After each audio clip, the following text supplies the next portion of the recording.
আসসালামু আলাইকুম প্রিয় শিক্ষার্থীরা, সবাইকে ডেইলি 1 আওয়ার ইংলিশের আজকের এই 11তম ক্লাসে সবাইকে স্বাগতম। আমাদের ক্লাসগুলো রেকর্ডেড হচ্ছে এই যে ডান পাশে বই দেখতে পাচ্ছেন, পার্টস অফ ফিজিক্যাল গ্রামার বই থেকে। আজকে আমার এই পার্টস অফ ফিজিক্যাল গ্রামার বইয়ের 11 নম্বর class, affirmative and negative agreement. আমাদের ক্লাসগুলো রেকর্ডিং হচ্ছে এখন পর্যন্ত গ্রামার সামারি থেকে। আমি আমার বইয়ের বিস্তারিত আপনাদের জানিয়েছি যে আমাদের বইয়ে পার্টস অফ ফিজিক্যাল গ্রামার বইয়ে বেসিক টু অ্যাডভান্স যারা সাধারণত বিশ্ববিদ্যালয়ে ভর্তি পরীক্ষা দিবে এবং চাকরি পরীক্ষা দিবে, অনেকেই বেসিক নিয়ে অনেক ধরনের দুর্ভোগে ভোগেন। আপনাদের জন্য এই ক্লাসগুলো এবং বইটি বেসিক থেকে অ্যাডভান্স আপনাদের কভার করবে। আজকে আমাদের ক্লাসের আলোচনার বিষয় হচ্ছে অ্যাফার্মেটিভ অ্যান্ড নেগেটিভ এগ্রিমেন্ট। আমি আশা করছি ক্লাসটি না টেনে শুরু থেকে শেষ পর্যন্ত ক্লাসটি দেখবেন। এই ক্লাস থেকে ভিন্ন ধর্মীর কিছু শিখতে পাবেন ইনশাআল্লাহ। ক্লাস শেষে থাকছে এমসিকিউ টেস্ট। এই এমসিকিউ টেস্টগুলো আপনারা পারলেই এই ক্লাসের যে সারমর্ম সেটা বুঝতে পারবেন। প্রথম কথা হচ্ছে এগ্রিমেন্ট কাকে বলে বা কেন হয়। দুইটি বাক্যের, এখানে বাক্যের হয়ে গেছে, এটা আপনারা একটু ঠিক করে নিন। দুটি বাক্যের ভার্ব ও অন্যান্য একই অথবা সমজাতীয় বিষয়গুলো পুনরাবৃত্তি এড়াতে অ্যাফার্মেটিভ বাক্যে সো টু অলসো এবং নেগেটিভ বাক্যে নট এইদার নেইদার নর দিয়ে বাক্যে সংক্ষিপ্ত করা, অর্থাৎ বাক্যকে সংক্ষিপ্ত করার নামই হচ্ছে এগ্রিমেন্ট। এই এগ্রিমেন্টটা কত ধরনের একটু পরে আমরা জানবো। আগে এক্সাম্পলটা খেয়াল করি। স্টেটমেন্ট, এখানে স্টেটমেন্ট আছে, একটু আমরা খেয়াল করি যে দুইটা বাক্য আছে। Eva is a student of the class, I am A student of the class, অর্থাৎ দুইজন একই ক্লাসের স্টুডেন্ট। একটু খেয়াল করি যে দুইটা বাক্যের মাঝে কিন্তু সব কিছু সাবজেক্ট বাদে সব বিষয়গুলো একই ও সমজাতীয়। এখানে সেই কথাই বলা হয়েছে, একই ও সমজাতীয় বিষয়গুলো পুনরাবৃত্তি এড়াতে। কি করতে? পুনরাবৃত্তি এড়াতে। Okay, Eva is a student of the same class and so am I, এবং আমিও সেই ক্লাসেরই স্টুডেন্ট। এখানে লাস্ট এই বাক্যটুকু বা এই অংশটুকু দ্বারা কিন্তু এই যে পুরো বাক্যের অর্থটাকে প্রকাশ করা হয়েছে। আমি আশা করছি আপনারা বিষয়টি বুঝতে পেরেছেন। তো আমরা একটু খেয়াল করি, এই দুটি বাক্যের সাবজেক্ট ছাড়া আর সবই একই বা সমজাতীয়, যেটা আমি একটু আগেই বললাম। এই এগ্রিমেন্ট দুই প্রকার হয়ে থাকে, একটা হচ্ছে অ্যাফার্মেটিভ এগ্রিমেন্ট আর একটা হচ্ছে নেগেটিভ এগ্রিমেন্ট। ওকে, এখন আমরা দেখব অ্যাফার্মেটিভ এগ্রিমেন্ট কি এবং কিভাবে হয়। অ্যাফার্মেটিভ এগ্রিমেন্টের দুইটা নিয়ম আছে। আমরা প্রথম নিয়মটা আগে দেখি। প্রথম কথা হচ্ছে, প্রথমে একটা স্টেটমেন্ট থাকবে বা একটা সেন্টেন্স থাকবে, তারপরে যদি দুইভাবে হয়, একটা হচ্ছে যদি সো ইউজ করা হয় তাহলে সোর পরে হবে অক্সিলারি ভার্ব আর শেষে হবে সাবজেক্ট। আমাদের বিষয়টি মাথায় রাখতে হবে। যদি আমরা সো ব্যবহার করি তাহলে আমাদের সাবজেক্টটা কোথায় হবে? শেষে হবে। তাহলে এখন আমরা একটু উদাহরণ দেখে নেই। I enjoy reading academic books every, বলছে আমি প্রত্যেক একাডেমিক বই পড়তে এনজয় করি বা আনন্দ বোধ করি। সো ডু আই, এখানে এই যে সো ইউজ হয়েছে, খেয়াল করেন, যদি সো ইউজ হয় এরপরে অক্সিলারি ভার্ব, এই যে অক্সিলারি ভার্ব বা বি ভার্ব, তারপরে সাবজেক্ট। মাথায় রাখতে হবে, সো যদি ইউজ হয় তাহলে সাবজেক্টটা হবে শেষে। ওকে, এখন আরেকটা উদাহরণ দেখি। He is a student of the class and so am I, so use হয়েছে যার ফলে সোর পরে বি ভার্ব হয়েছে, এরপরে সাবজেক্ট হয়েছে। ওকে, এখন একটু দেখি যে অর্থ কি। সে যে ক্লাসের একজন ছাত্র, আমিও সেই ক্লাসেরই একজন ছাত্র। Okay, he is excited about the trip and so are his friend. খেয়াল করেন, সো ইউজ হয়েছে যার ফলে এই যে সাবজেক্টটা হয়েছে শেষে। মাথায় রাখতে হবে আমাদের এটা, হ্যাঁ। She was happy with the results and so was her team. এখানে সো আছে যার ফলে অবজেক্টটা হয়েছে শেষে। আমি আশা করছি এই পর্যন্ত আপনারা বুঝতে পেরেছেন। They are ready for the competition and so is their coach. এখানে দেখেন সো আছে যার ফলে অক্সিলারি ভার্ব বা বি ভার্ব, এরপরে হয়েছে কি? অবজেক্ট। আমি আশা করছি আপনারা এই অংশটুকু বুঝতে পেরেছেন। অ্যাফার্মেটিভ এগ্রিমেন্টের 2 নম্বর নিয়ম আমরা একটু দেখি, যে যদি আমরা টু বা অলসো ইউজ করি তাহলে টু বা অলসো কোথায় হবে? অক্সিলারি ভার্বের পরে, তাহলে সাবজেক্টটা হবে শুরুতে। আমাদের মাথায় রাখতে হবে এখানে টু বা অলসো এইটার হচ্ছে মূল ঘটনা। খেয়াল করি এখন উদাহরণ দেখি। He works hard and I do to বা অলসো, সে কঠোর পরিশ্রম করে এবং আমিও। তার মানে আমরা যদি এইভাবে বাংলা অর্থটা বুঝি তাহলে আমরা কিন্তু স্পোকেন ইংলিশে এগুলো ইউজ করতে পারবো। আমাদের পড়ার ধরনটা বুঝতে হবে। পার্টস অফ ফিজিক্যাল গ্রামার আপনার একই সঙ্গে ফ্রি হ্যান্ড রাইটিং এবং আপনার বেসিক টু অ্যাডভান্স ইংলিশটাও কাভার দিবে। She can play the piano, সে পিয়ানো বাজাতে পারে। And her brother cans too, এখানে এই যে টু থাকার কারণে কি হয়েছে? টু থাকার কারণে এই যে হার ব্রাদারটা সাবজেক্টটা শুরুতে হয়েছে, তারপরে হয়েছে be verb. Okay, they have finish their work and we have also, এবং আমরাও শেষ করেছি। I will join the meeting and my colleague will two.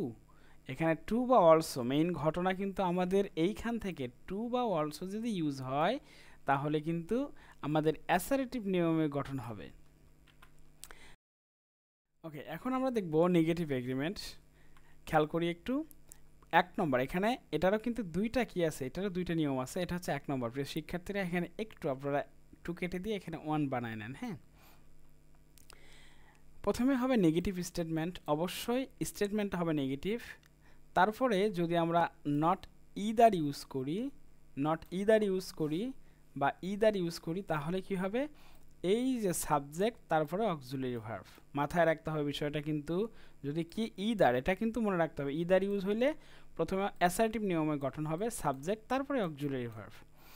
ওকে, এখন খেয়াল করি একটু, তাহলে আমাদের বুঝতে আরও সুবিধা হবে যে Canada does not require the USA citizens obtain passports to enter the country and Mexico does either. তাহলে এখানে কি হয়েছে যে তারপর মেক্সিকো এইদার থাকার কারণে কিন্তু প্রথমে হয়েছে কি? সাবজেক্টটা হয়েছে। ওকে, এরপরের উদাহরণটা দেখি। এখানে ডাজেন্ট হবে, আমাদের মাথায় রাখতে হবে বিষয়টা। They did not attend the party, তারা পার্টিতে যোগদান করেনি। And I did not either যদি হয় তাহলে হবে অ্যাসারেটিভ নিয়মে, সাবজেক্টটা শুরুতে হবে তারপরে ভিভার্ব। মাথায় রাখতে হবে এটা আমাদের। হ্যাঁ, আমি বারবার কথাটা বলছি, আপনারা এই জায়গায় ভুলে যাবেন। আর পরীক্ষায় প্রশ্নকর্তারা এই জায়গায় একটু প্যাচ দিয়ে দেয়। She can not play the guitar, এখানে আরেকটা বিষয় খেয়াল রাখতে হবে, এটা কিন্তু অবশ্যই নেগেটিভ সেন্টেন্স হবে। And I can't either.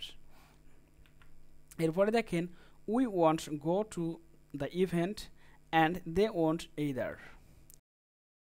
এখন আমরা দেখব নেগেটিভ এগ্রিমেন্টের আরেকটা যে নিয়ম আছে, নিয়ম নাম্বার হচ্ছে 2। আমি প্রথমটাতে 1, দ্বিতীয়টাতে 2। এখানে নাম্বারিং উল্টাপাল্টা হইলে সমস্যা নাই, কিন্তু উল্টাপাল্টা হওয়া যাবে না। এখানে যদি আমরা নিদার বা নর ইউজ করি তাহলে নিদার বা নরের পরেই হবে অক্সিলারি ভার্ব। আমরা এখানে একটু মিলাই নেই যে my mother does not like coffee and neither do I so. যদি নিদার ইউজ হয় তাহলে আমাদের এই যে সাবজেক্টটা হবে শেষে। চট্টগ্রাম ইউনিভার্সিটিতে এসেছিল, my friend does not like sweet neither do I. তারপর এখানে নিদার হওয়ার কারণে কিন্তু সাবজেক্ট হয়েছে শেষে। ওকে, তারপর she does not eat fish and neither does her brother. তারপরে I did not finish my homework and either did they. প্রিয় শিক্ষার্থীরা, আমি আশা করছি এখানে আপনারা বুঝতে পেরেছেন। এখানে ডিডের সঙ্গে নট কেন হলো না? নিদার মানেই হচ্ছে না, যার ফলে এখানে নট হয়নি। আমি আশা করছি এই দুইটা বুঝতে পেরেছেন। এখন আমরা এমসিকিউ টেস্ট করি। Runa wants to go home and dash. এখানে আছে সো ওয়ান্ট, এখানে মেইন ভার্ব হবে না, যার ফলে এটা ক্লোজ। সো ডু উই, এটা হওয়ার সম্ভাবনা আছে। তারপরে খেয়াল করে সো উই আর, এটা হওয়ার সম্ভাবনা নাই, কারণ সো যদি ইউজ হয়, সো ইউজ হইলে আমাদের কি করতে হবে? অক্সিলারি ভার্বটা সোর পরেই বসবে। উই ডু সো যদি হয় তাহলে কি হবে না? সাবজেক্টটা শুরুতে হবে না। তার মানে এখানে সঠিক অ্যান্সার হচ্ছে B number, so do we.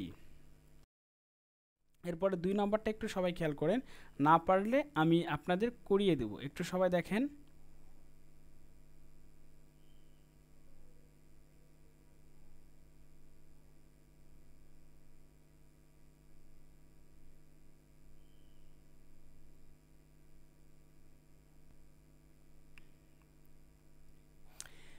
খেয়াল করুন একটু, দে আর engrossed in studies and dash। এখানে সো আছে, সো থাকলেই আমাদের মাথায় রাখতে হবে, সো থাকলেই প্রথমে সো, তারপর অক্সিলারি ভার্ব, তারপর সাবজেক্ট, ঠিক আছে। আবার এখানে দেখেন সো তারপরে সাবজেক্ট আছে, হবে না, এটা বাদ। আবার এখানে সো আছে, ডিড, তারপরে কি আছে, তারপরে আছে আই। এটা কোন টেন্স? প্রেজেন্ট টেন্স, তার মানে এখানে পাস্ট টেন্স হওয়ার কোনো সম্ভাবনা নাই। এখন ডু এবং অ্যাম এই দুটোর মধ্যে হচ্ছে কনফিউশন, কোনটা হবে? এই দুটোর মধ্যে কনফিউশন। এখন একটু আমরা উত্তরটা দেখে নেই। উত্তর হবে অ্যাম। এখানে যদি কি অ্যাম ইজ আর অজয় এগুলো ভার্ব থাকে তাহলে সেই ক্ষেত্রে আমাদের এই ভার্বগুলো ইউজ করা প্রিফারেবল। আচ্ছা, Neptune is an extremely cold plant and dash, so does Uranus। Uranus, so এটা হবে না, সো কখনোই সাবজেক্টের পরে হবে না। সো হ্যাজ ইউরেনাস, এখানে এটাও হবে না, কেন? এখানে ইজ ভার্ব আছে। সো ইজ ইউরেনাস এটা হওয়ার সম্ভাবনা আছে। সো ডাস ইউরেনাস, তার মানে এখানে এই যে অক্সিলারি ভার্ব যেটা থাকবে সেই অনুযায়ী নিতে হবে। এটা যদি ডিরেক্ট প্রেজেন্ট টেন্স হতো, অক্সিলারি ভার্ব না থাকতো, সেক্ষেত্রে আমরা ডাজ নিতে পারতাম কিন্তু এখানে। হ্যাঁ, okay. Times have changed and so, এখানে সো আছে, তার মানে এরপরে কি হবে? অক্সিলারি ভার্ব হবে, তারপরে সাবজেক্ট। এখানে এই নিয়মে কোনটা? এটা হবে না, কারণ প্রথমে সাবজেক্ট আছে। এটা হবে না, সাবজেক্ট আছে। হ্যাভ উই, এটা হওয়ার সম্ভাবনা আছে আর উই। এখানে হ্যাভ আছে, তার মানে এখানে পরেরটাতে হ্যাভ নিতে হবে, এটাও হবে না, কারণ সমজাতীয় হতে হবে পরের সেন্টেন্সটাকেও। আমি আশা করছি আপনারা বুঝতে পেরেছেন। ওকে, পরেরটা একটু খেয়াল করি। Choose the correct answer. Technically glass is a mineral dash and dash. এখানে সো আছে, সো থাকলে আগে সাবজেক্ট হবে না, এটা আগেই বাদ। সো আছে, আগে সাবজেক্ট হবে না, এটাও আগেই বাদ। এখানে so is water, so water is. এখানে সো আছে কিন্তু অক্সিলারি ভার্বের আগে আছে সাবজেক্ট, মানে এটাও হবে না। এখানে গঠনটা সো, তারপরে অক্সিলারি ভার্ব, তারপরে সাবজেক্ট, তার মানে এখানে সঠিক অ্যান্সার এ নাম্বার। ওকে, এটা একটু আমরা খেয়াল করি। ইউ লাইক চকোলেট, যে তুমি চকলেট পছন্দ করো। অ্যান্ড মি টু, সরি এখানে টোন হয়ে গেছে, এখানে হবে টু, এখানে এই অংশটুকু আমরা কেটে দেই।